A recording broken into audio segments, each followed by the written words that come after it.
Assalamualaikum warahmatullahi wabarakatuh. Saya Nur Ainun Syafira dari kelompok 6 akan mempresentasikan topik ke-16, asimilasi sulfur, fungsi sulfur bagi tanaman, dan proses pembentukan asam amino yang mengandung sulfur.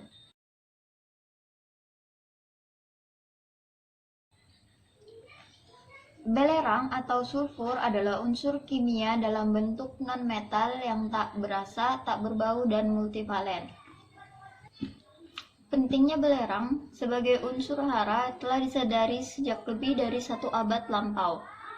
Menurut Evans 1975, pada zaman von Liebig, sudah diketahui adanya hubungan erat antara nitrogen dan belerang dalam tanaman. Belerang dalam bentuk aslinya adalah sebuah zat padat kristalin kuning, ditemukan sebagai unsur murni atau sebagai mineral-mineral sulfida dan sulfat. Penggunaan komersil dari belerang bisa dilihat dalam fertilizer, namun juga dalam bentuk bubuk terdapat pada bubuk mesiu, korek api, insektisida, dan fungisida. Sulfur merupakan salah satu unsur hara makro yang diperlukan tanaman dalam bentuk asam amino sistein dan metionin. Asam amino sistein dan metionin mengandung belerang dan sangat penting untuk pembentukan struktur dan fungsi protein pada tanaman. Kemudian ada bagian asimilasi sulfur. Asimilasi merupakan proses pembentukan zat-zat hara yang sederhana menjadi bagian yang kompleks dalam makhluk hidup. Asimilasi sulfur oleh tumbuhan memainkan peran penting dalam siklus sulfur di alam, dan metabolisme sulfur berasimilasi menyediakan berbagai senyawa yang bermanfaat bagi hewan termasuk manusia. Sulfur tersedia bagi tanaman terutama dalam bentuk sulfat anionik SO4 pangkat 2 yang ada di tanah.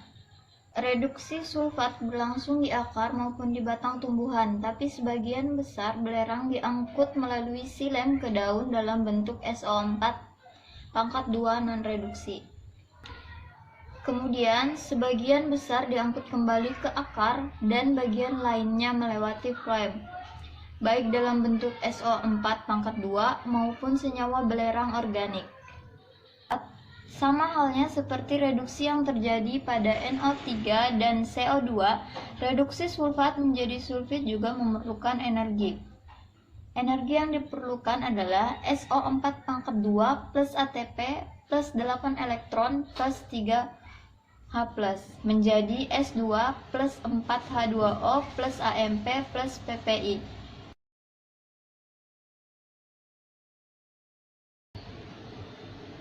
Tahap pertama asimilasi SO4 pangkat 2 di semua sel adalah reaksi SO4 pangkat 2 dengan ATP yang menghasilkan adenosin 5-fosfosulfat APS dan pirofosfat TPI. PPI dihidrolisis dengan cepat dan tidak kembali menjadi 2-PI oleh enzim pirofosfatase. Dan kemudian PI dapat digunakan di mitokondria atau kloroplas membentuk kembali ATP. Kemudian sulfur APS direduksi di kloroplas oleh elektron yang diperoleh dari piridoksin tereduksi. Angka oksidasi belerang berubah dari +6 menjadi -2 selama proses reduksi APS. Hal ini menjelaskan mengapa dibutuhkan 8 elektron dalam proses asimilasi sulfat menjadi sulfit. Kemudian proses reduksi di kloroplas. Gugus sulfat APS diangkut ke atom belerang dari molekul penerima enzim yang disebut APS sulfotransferase. Molekul penerima belum diidentifikasi. Kemungkinan adalah glutation atau tripeptida yang mengandung glutamat, sistein, glisin, dan thioredoxin. Kemudian sulfida yang dihasilkan dari reduksi APS tidak tertimbun karena diubah secara cepat menjadi senyawa belerang organik, khususnya sistein dan metionin. Sebagian besar belerang tumbuhan berada di sistein atau metionin dari protein. tapi sejumlah kecil sistein tergabung pada koenzim A dan sedikit metionin digunakan membentuk S-adenosil metionin. Salah satu dari peran S-adenosil metionin adalah gugus metilnya yang dapat diangkut untuk membantu membentuk lignin dan pektin di dinding sel. Pada beberapa tumbuhan, khususnya bawang putih dan kubis, serta tumbuhan sejenis, senyawa odoriferous merkaptan seperti metil merkaptan dan N-propil merkaptan atau sulfoksida akan tertimbun. Senyawa odoriferous lainnya yang dilepaskan dalam jumlah sedikit oleh daun Angiospermae dan conifer adalah H2S, yang terlihat seperti membuang energi dengan percuma, sebab pembentukannya memerlukan baik ATP maupun ferrodoksin tereduksi. Tapi pelepasan mulai terjadi hanya jika pasokan belerang tereduksi sistein di daun mencukupi, yakni di siang hari, dan jika pasokan SO4-2 berlimpah, pelepasan akan menunjukkan mekanisme untuk mempertahankan tingkat sistein yang tetap di sel. Mekanisme pengendalian lainnya terhadap asimilasi sulfat oleh berbagai tumbuhan meliputi penghambatan pembentukan APS, sulfotransferase oleh H2S atau sistein, dan penghambatan penyerapan SO4-2 oleh sistein. Kemudian fungsi sulfur bagi tanaman. Belerang atau sulfur berguna untuk penyusunan asam amino dan pembentukan protein, vitamin, koenzim A dan minyak atsiri. Kemudian ada fungsi sulfur bagi tanaman. Sulfur berperan dalam pembentukan bintil akar, merupakan unsur penting dalam beberapa jenis protein dalam bentuk sistein, metionin, serta tianin, membantu pertumbuhan anakan produktif, membantu pembentukan butir hijau daun, berperan dalam pembentukan klorofil, serta meningkatkan ketahanan terhadap jamur. Kemudian, pada beberapa jenis tanaman, antara lain yang berfungsi membentuk senyawa minyak menghasilkan aroma dan juga aktivator enzim pembentuk papain.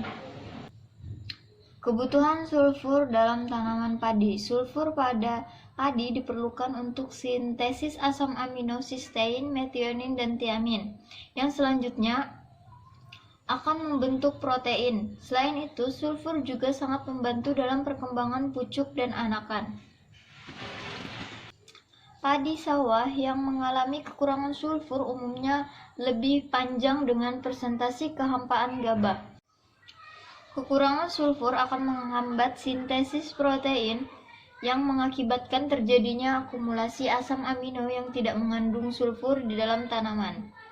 Penanganan kekurangan unsur sulfur adalah dengan menambah pupuk kimia Za S sama dengan 20%, Ponska S sama dengan 10%, serta pupuk daun yang mengandung unsur sulfur. Gejala kekurangan sulfur pada tanaman dapat dilihat dari daun muda yang akan mengalami klorosis. Perubahan warna umumnya terjadi pada seluruh daun muda. Perubahan warna dapat pula menjadi kuning sama sekali sehingga tanaman nampak berdaun kuning dan hijau. Contohnya seperti gejala yang tampak pada daun tanaman teh di beberapa tempat di Kenya yang terkenal dengan sebutan tea yellow atau yellow disease. Kemudian tanaman tumbuh terlambat, kerdil, berbatang pendek dan kurus. Dan yang terakhir adalah jumlah anakan yang terbatas. Oke, sekian presentasi dari saya. Salah hilap mohon maaf. Wassalamualaikum warahmatullahi wabarakatuh.